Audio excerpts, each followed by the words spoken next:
സ്വപ്നം കാണുന്നവർക്ക് മോഹങ്ങൾ ബാക്കി വെച്ച് ചേക്കേറുന്ന സായന്തനം. അന്നാണ് ശ്രീകുട്ടൻ പെരുങ്ങോട്ടുകര ഗ്രാമത്തിലേക്ക് തിരിച്ചെത്തിയത്.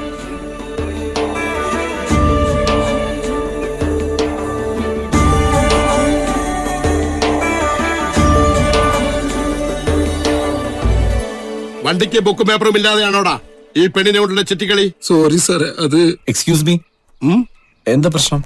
അത് ചോദിക്കാൻ നീ ആരാടാ? അത് ഈ യൂണിഫോം കണ്ട് അറിഞ്ഞൂടെ? നീ പോലീസിനെ മര്യാദ പഠിപ്പിക്കാൻ വന്നിരിക്കാ? ശ്രീകുട്ടനോ? പോലീസ് സ്റ്റേഷനിലോ? എന്താണോ പ്രശ്നം? ഓഹോ, നമ്മുടെ ശ്രീകുട്ടൻ പോലീസ് സ്റ്റേഷനിലോ? എന്റെ തമ്പുരാൻ കുട്ടനോടാ കളി. വകുപ്പ് മന്ത്രിക്ക് എന്നെ വിളിച്ചു.